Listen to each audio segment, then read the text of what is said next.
there. Welcome. Whoa. Okay. Welcome to the Hands Up for Trad afternoon show. My name's Simon Timier, and it's great to be back. As autumn arrives, we are back for a third series, and the birds are still flying outside my window, as you can see. Surely it must be time for them to migrate. Anyway, it's all go at Hands Up for Trad with the launch of the Scots Language Awards and the MG Alba Scots Trad Music Awards.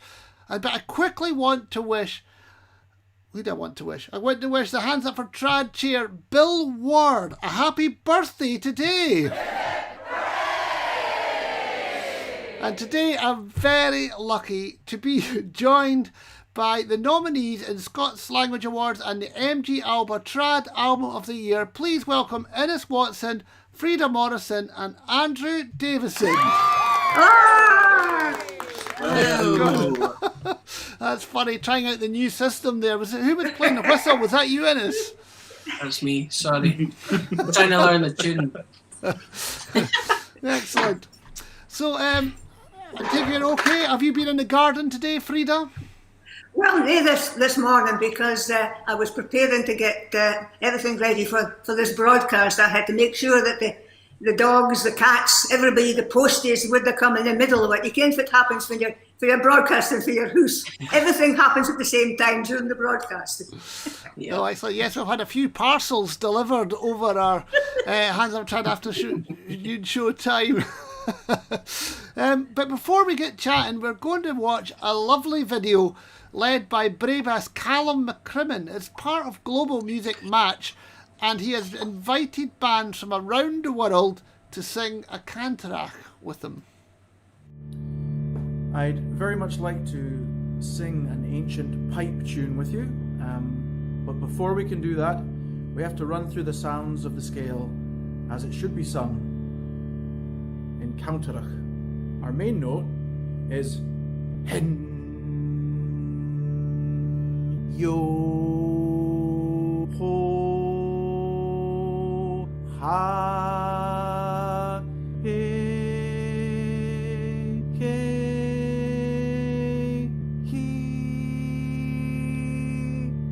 he, and back to hen.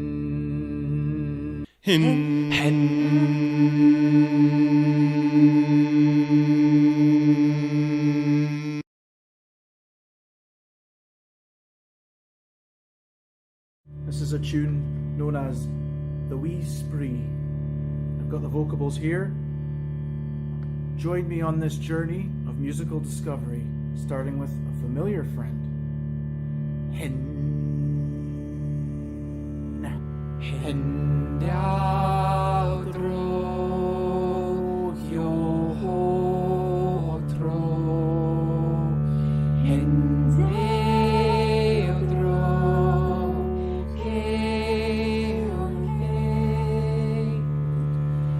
hen down through your through. Hen down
Isn't that lovely? Isn't that fantastic? Thanks. I just want to say hello to everyone who's watching. It's brilliant to see you all back again. It's great. And please do tell us where you're watching from. I really appreciate it. It's nice to see some of our regulars. And no one seems to be having lots of sun today, which just makes me feel a little bit better. Anyway, before we welcome Innes Watson, I thought we could watch Innes's promo video for his latest album.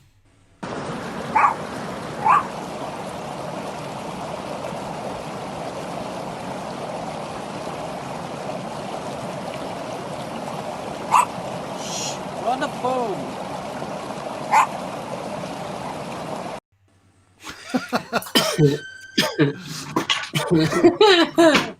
Lovely. Very good. So what is the dog called, Innes? The dog is called Daisy Archer. She's got a series of stories coming out called The Intrepid Adventures of the Wonderful Daisy Archer. I'm writing them just now as we speak. So That's amazing. She's obviously what is that, a Yorkshire Terrier? Is she a Yorkshire Terrier? she's a wee Yorkie. She's got a wee bit of something else going on in there, but yeah, she doesn't like to admit what that is. But don't look at her ears. She's a bit embarrassed of her side of her ears. Well, I mean, congratulations anyway on your new album. Thank you very much. Daisy features on it. That's right. And tell us what the name of the album is. It's a great title. It's called Shh, I'm on the Phone. Or as a Radio Sky presenter said the other day, shush, I'm on the phone. And so you have recorded this album in lockdown, but you've done it in quite a different way. Tell us how you did it. Yeah, well, I was locked down without any planning. So I was visiting my girlfriend, now girlfriend in Skye, having just gone for a visit initially, and then lockdown happened. So I was kind of fortunate to be locked down in Skye, but at the same time I was far from my engineer I use in Glasgow, so I couldn't record with him. And I didn't have any of my gear, my microphones, or my interface to just record my own stuff. So all I had was the mighty iPhone XS Max, and I used it as the microphone and just airdropped everything to my laptop. So I replaced the microphone of the album with this, or the many microphones that we would usually use. I just replaced it with the iPhone, and it sounds right, I thought. So for anyone who, when they go to your Bandcamp page addresses on the screen at the moment to buy this fabulous album, it's inneswatson.bandcamp.com. Now, one of the things I noticed about it is there's loads of great harmonies all over it. How did you manage that? So you're recording on your phone, how did you play in harmony with yourself? Well, it's much like you would do normally in a studio, where we a lot of the time we work to click tracks or a guide. So you would record your initial track that you want to record, and then you play along with that. But of course, because I couldn't play along with it, played it from my laptop and recorded it on the phone. And then it was really down to, it was a kind of collaborative effort between Andrea Gobby and myself to kind of edit them together. So that was the tricky bit, was actually getting everything to sit in time. Well, we're going to listen to a little clip of the African Waltz, where the people can see it sounds amazing. You're never going to think it's a phone, but the harmonies are great. So let's have a listen to that now. Innes, you can have a wee dance to that if you want.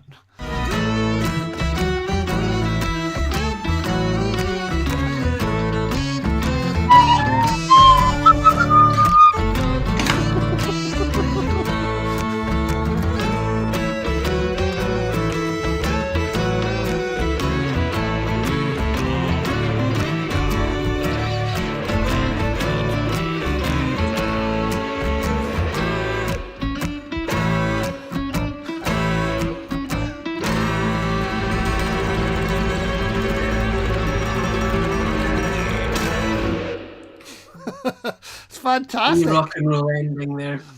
Yeah, it's good how you also managed to go like this out of sync as well, which shows. Yeah, I've been working on that for quite a while now. What are all the stuff? What is all that's on that? Just that tune there.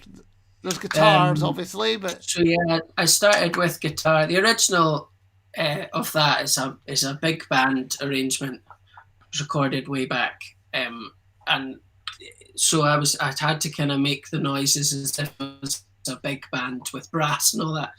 So I started with guitar, as you do, and then I added a bit of fiddle, and then there was foot stomping and some clapping, and then I put some vocals on top, and then Andrea made it sound like one of them was an electric guitar as well, put some distortion on. All right, because I was wondering if there was a kazoo in there as well. Well, that was probably the distortion and a bit of the vocals. My voice, I can make my voice sound like a kazoo sometimes, yeah. Well, it's great. And so talented, but then everyone says that about you, Innes. And good facial expressions. What, these? Don't mention it. Now, the album, we mentioned at the top of the show that you are nominated in the long list of the MG Alba Scots Trad Music Awards Album of the Year. Now, you must be so happy. I'm well ecstatic about that, yeah. It's only my second album that I've made myself to get into the long list, which is lovely.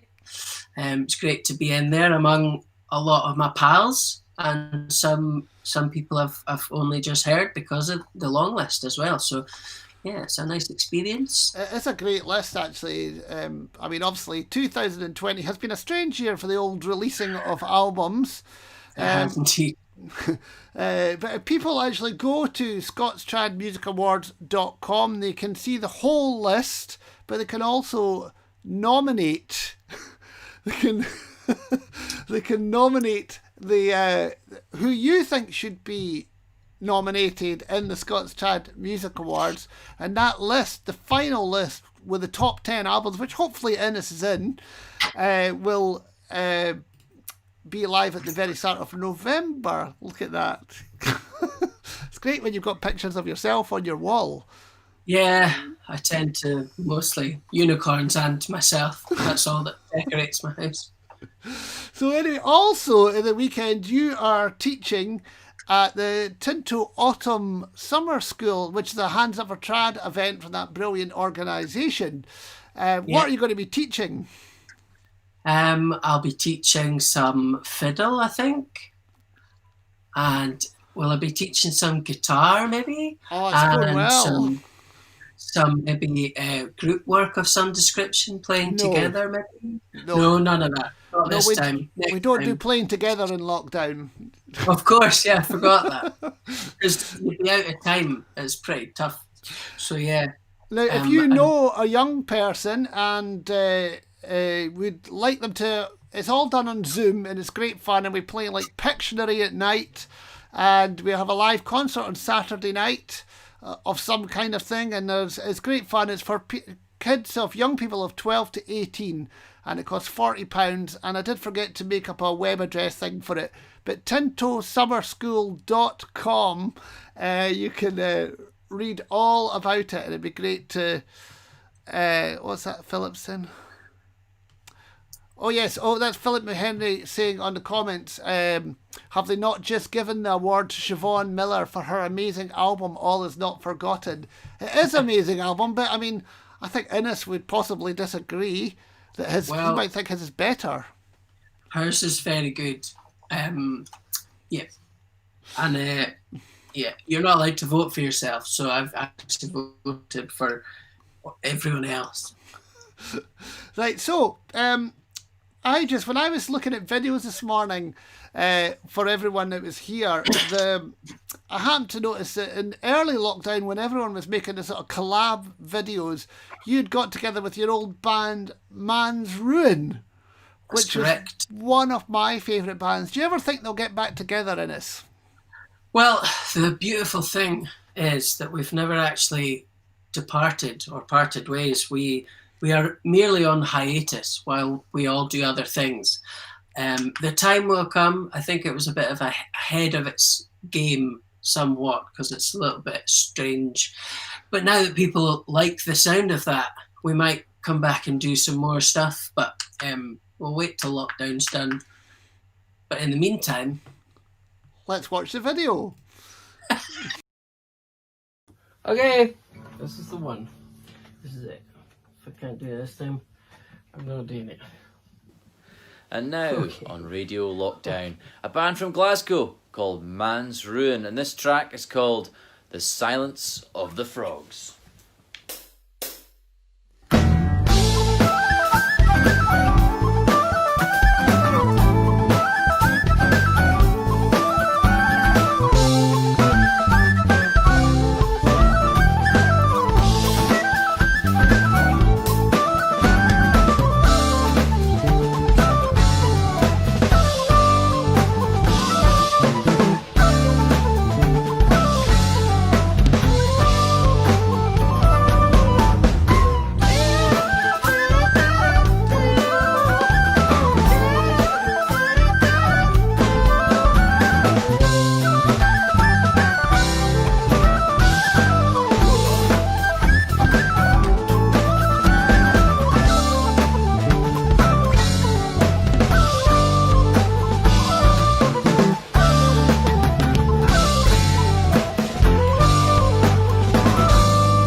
Yeah, there's lots more of that video on the Man's Ruin Facebook page. Definitely worth checking out. I wish I was actually wishing I'd made a little bit longer there. It was just so great.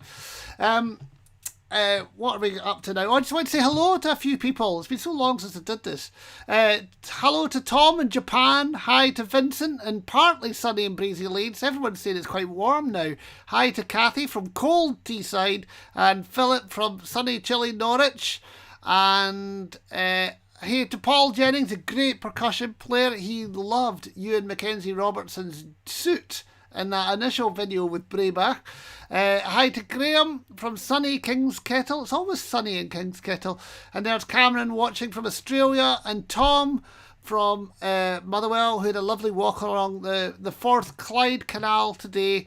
There's Linda from sunny Cooper. I have to say Loch Lomond's quite sunny today. I don't know why I said it was raining. Oh, and there's my lovely sister-in-law Bernice. It's always nice to see her. And that's it. If you no one else, please keep talking to us. If you got any questions for the guys, please ask away.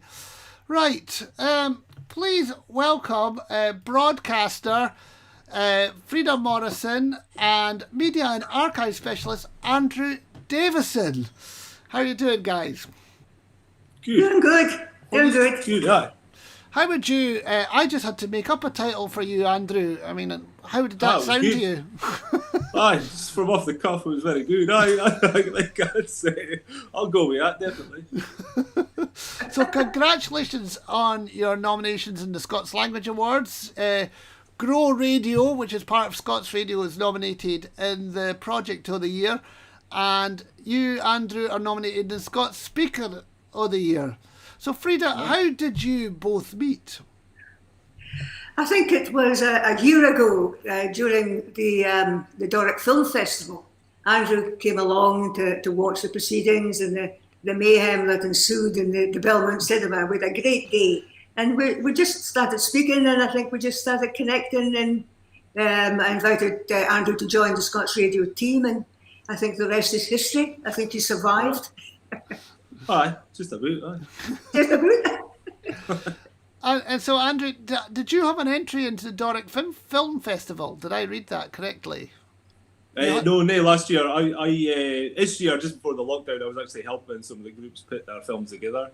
So, so I was involved with that kind of respect. But I have done filmmaking and things in the past. I had a film into the Across the Grain Festival, that Creative Aberdeenshire Across the Grain, which was just this past weekend.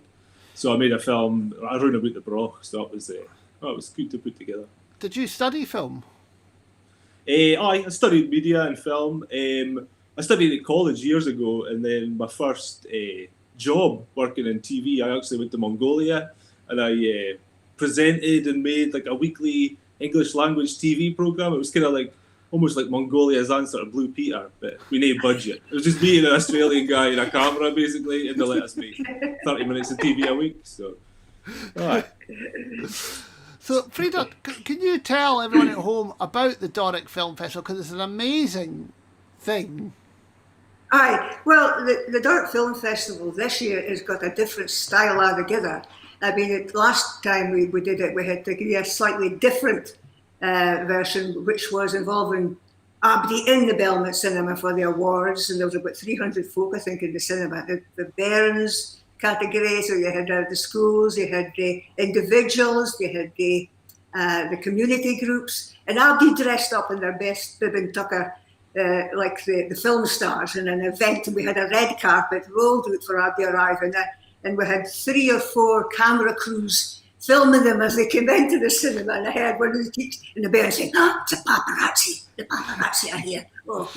So there was just an event, it was the excitement of it, and the build up there all the way through the year. So we had the trainers getting into the schools, helping folk to do it, and Andrew mentioned there, he's one of the trainers again. We had the storytellers, the Grampian storytellers, and then helping folk mark the beginning, middle and end of the stories and the treatment before they started filming. And then we had to get to the editing stage. So it was our really hands to deck to meet the deadline for the Belmont Cinema. And it worked. And we had Charlie Abel and Fred Wilkinson for Iron Brew playing the incidental music as Abby got walked up to get their prizes. And we kind of based it on Hands Up for Trag and the expertise that you showed us for the Trag Awards as well. So who puts in entries for it? Well, this year is going to be slightly different because we kind of go into schools. So we've asked folk to put in their treatments and their plans and their ideas, the story of fit they want to do and fit they want to film. And that has to be in by the 1st of November. So we're likely to extend that date because, it's getting nearer and nearer. And every time we think of a date, something else happens. There's a lockdown or a change of rule or something like, oh no, we'll have to change the date. So this year we're saying to folk, put in the treatment, schools, again, individuals and community group, put in the treatments, and we'll choose 9, appointees, filmmakers. We'll give them £500 each. Tell them to go on, make a film, come back in the spring, and we'll have a virtual showing festival of their films. And the theme this year, again in Doric, is to promote the Doric language. That has to be Dean in the Doric language. And the theme this year is Just Far Abide. And where can people go to find out about that? We've got a website, Andrew's. See, the title we've got for Andrew is we're program manager. He's the wizard. He looks after the technical stuff as well. So that's his title, program manager. Another title, aye. So you can look into the Doric Film Festival website, and all the information is there. Fantastic. And so you never said what the address was. What is the address, Andrew? Okay. It's doricfilmfestival.com. .com. Fantastic. Great. And so let's just talk briefly about Grow Radio. Okay. The nomination. So was that your idea, Andrew? Absolutely. Well, I'm a bit of a charlatan, really, because I always have to say in the programme I don't even hear Garden because me and my girlfriend live in a city centre in Aberdeen, and but I think that's what's good about the programme though, because it's not just for folk with gardens. It's entertaining and it's kind of good to maybe hear somebody on that doesn't really care what they're speaking about. So it's gonna maybe me being here makes it accessible for other folk. But I've been learning through. I've been kind of learning as we go along and that. So it's just for me sitting and listening to Dave Mitchell fans. Such an interesting person and gets what he's speaking about and being able to hear what he's saying to folk. That's just been amazing. But it was Frieda had come up with the initial idea for it just at the start of lockdown there. I mean, it is great. I mean, it does remind me, Frieda, of your brilliant the potting shed. Oh, From all these how come 10 years we did that? 10 years, long years, we weren't allowed to the shed. So this was really as a response to a lot of folks saying, look, we've just got lockdown and we've got time to get into our gardens. But fit do we do? You ken about gardens. Can you start a programme? So, and there were so many folks. So it was created as a response to meet that need. And its aim being to support individuals and communities. I think a lot of folk were trying to find peace and quiet and some sort of rhythm and pattern and find solace in nature, within their gardens. And I see that Monty Don, well-known gardener for them, just again, Monty Don has a day come out and said that, gardens are playing a bigger and bigger important part in folks' lives during this, unusual time and precedented social time. That's very true. Well, listen, we're going to have a listen to a clip of the latest one that's just out from Frieda in your garden with the apples. And let's have a listen to this. Well, welcome to Grow Radio. I'm Frieda Morrison, and you join me again in my own garden, ready for another dana round the paths. And I love this time of year. It's the start of autumn. Not quite autumn, but when the leaves are just thinking about turning colour. And it's the time of harvest and enjoying the produce for the garden. And the apples, I'm looking across the garden, the apples in the corner over there, they've been enjoying the heat for the big 12-foot wall that surrounds this garden. And they're looking bonny red. And they're ready for picking, I think. The varieties are Katie, John Downey and Discovery. I used to have Golden Spires, and I loved that as a cooker, but I lost that tree not that long ago. Oh. Yes. Bonnie, yeah. Bonnie. And of course, the thing about the language is beautiful in it. It's amazing. It's all in Doric. And of course, you have the podcast at Scots Radio as well, which I've got the link on to see at the moment, scotsradio.com. That's there. Can I just say that I've got an amazing teams. Grow Radio is a Scots Radio project, as you say, but it's a team effort. And like Scots Radio, it's a monthly broadcast, and can I just mention the team that's in there because they're important. We have our Heath Gardner, a past curator of the Botanics in Edinburgh and chair of the Open Garden Scheme, David Mitchell. Now he's from Dumfries and a broad, beautiful Scots speaker from Dumfries. And Dave and I go back, Hindy's back, broadcasting together in programmes. I was producing and presenting in the air in the BBC Scotland, and he's one of them that was part of the team in the Out of Doors programme when it first started. We did that for 10 years. And looking after us, of course, is Richie Werner. Richie Werner was Sloan's author for Knits the programme. We didn't produce programmes, we knit programmes. And he's with the B&B Studios in Edinburgh. And he's our family gardener with 12 wee daughters. And Richie and myself have been enjoying Scots Radio for almost 8 years. We're growing on. And then we have our new lad over there, if I joined us a year ago, Andrew. And he's a programme, as I said, programme manager for the blog. And Andrew is a wizard and marks the other bits of the technology possible, like a special record button. And he's getting renowned for his instructions, how you use a record button. Go on, Andrew. Give them an idea of your scutter. I just say, didn't scutter about. Aye, it's nice and easy. Aye, didn't scutter, just go on, record your questions. So. No, but it's been good because folk have managed to kind of take part, and that's what I think the programme's been about. It's not just about us speaking, it's about joining other folk out of the country in their gardens. So being able to hear folks' voices and that in the programme's been great. Fantastic. We even had a question about hummingbirds in Nevada, in the desert in Nevada, and we thought, we didn't get it. But then David said, well, actually, I've been on a research project at the Nevada to do a study on hummingbirds.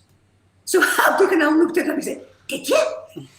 Did you get about hummingbirds? So, and then there's a renowned story that Andrew can tell himself about how he was put off gardening at a very early age because his mum and dad's a are off a keen gardeners. So can I ask Andrew to tell you the story of his tomato plant? Go on, Andrew, tell the story of the tomato plant. Well, my mum's a keen gardener. I think my dad's saying that's about a stretch, but it was him that did it. So it was like basically, what happened was when I was a kid, I grew a tomato plant in the garden in the Broch. We just lived right at the coast, and it was basically just like a green stick and it's sticking out the ground, and it had nothing on it. And one morning, I went outside and there was these perfect ripe cherry tomatoes all over the plant, and I thought I'd grown them. And then years later, I only discovered maybe when I was a teenager, that my dad had actually gone out and stitched them on overnight. And I hadn't noticed the stitching of the tomatoes. So I thought at that time I'd grown something, but that's about as far as my garden expertise stretched. So. Well, I'm with you all the way. He's damaged for life now. And I should mention also, just before I stop here, I need to mention our cooks, because you probably can, we're awful fond of our food in the programme. So we've got two cooks, we've got guest cooks, the two we've had so far is Helen Fitch for Lamb Bride, and we've got Claire Patterson for Strontian. She is a cook in the Big House up in Strontian, and she provides great recipes like pear and bramble crumble, courgette and picnic bake, aubergine and green bean Thai curry soup. You get amazing stuff. And we turned to Andrew and said, Andrew, what's your favourite dish? And what did you say? A fish supper. You kind of grow honey in your backy, so. See? That's what happened. Patties, maybe. I rest my case. Well, like Andrew, so I was reading on the ScotsLanguageAwards.com. Now, did I put that address up? Let me just put it up again. ScotsLanguageAwards.com, where everyone has filled in a form and you can read about most of the nominees, and it's great.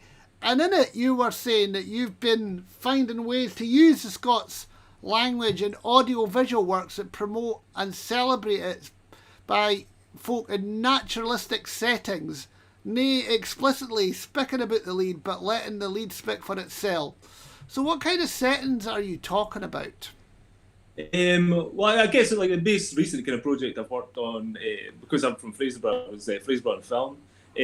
So it was just kind of looking at the language and just, as I say, explicitly saying this is in Doric, this is Scots language. It was more just how folk live. So it's as well as like a film kind of project, it's like a social history project. It's got a lot of oral history interviews that were recorded by James Taylor. He's a local historian for the Broch. And he kind of had the foresight to record all these folk with the fishing and doing different jobs in the Broch over the years. So it was kind of in the 80s a lot of his films came from. But the folk that he interviewed in the 80s, some of them were born just at the start of the 20th century, some even born at the tail end of the 19th century. So it's folk that kind of lived right through just the hale of the fishing industry and all the changes. So it's like looking at them, the kind of language they used and just their stories. So it's kind of like placing them in a project and kind of celebrating these stories in a language through that. But also I used their, as I mentioned earlier, the Across the Grain Festival, I used some of their audio recordings in a film that I did. It was called Wandering, so it was about wandering around the coast. Because it's like I spent a lot of my childhood just walking with the dogs and that, and walking along the beach, and we lived just right on the coast. So it's supposed to give the viewer the impression that we're just kind of like wandering about and listening to the voices from the past. And it was kind of the idea that although like the lives and language changed, like the coast has always been constant. So it was like just looking at language in that sense and maybe looking at how language has changed. Because obviously Doric and its use has changed a lot with these, like over the years, especially with these kind of folk. But it's just looking at different ways of doing that. And I think Grow Radio is a bit like that as well. It's like we didn't explicitly say this is a Scots language thing. It's just we're just speaking to each other and just using the language as we would. And it's like no making a point of it necessarily being in Scots. It's just the project we're doing. I think you see that a lot now. It's like a lot of folk using the Scots language and Doric and stuff in like really interesting ways. Like for another one of the projects that's nominated as well, Doric Dwams from Shane Strachan and Frieda Strachan. They're both from the Broch as well. although Frieda's maybe from Bulgar, which is a village beside the Broch, so you've got to be very careful about saying if they're from the Broch or not. But stuff like that, it's like they've kind of used the language in really interesting ways. It's been really, really nice to see it just up in the northeast coast, I think. Can I ask you, before we're going to watch a wee video from Fraserburgh on film, but actually, what's it like to live in the Broch? Well, I was born there. I grew up there. My father, his side of the family are from there as well. My mother, my grandfather was born in Dundee, and my grandmother was in Perthshire. So I kind of got a dual understanding of Scotland. But the Broch has got a lot of lovely folk in it. It's like every coastal town. It's gone through changes over the years.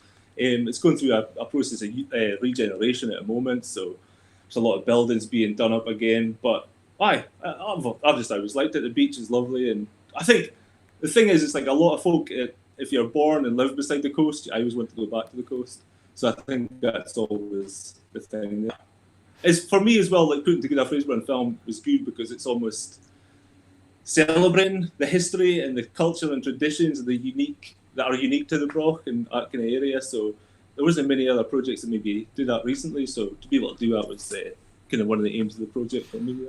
Well, I would totally recommend people going to FraserburghOnFilm.com and seeing all these great videos. And actually, there's loads of other things as well. There's press clippings and really interesting. But let's have a wee look at the film now.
That's fantastic.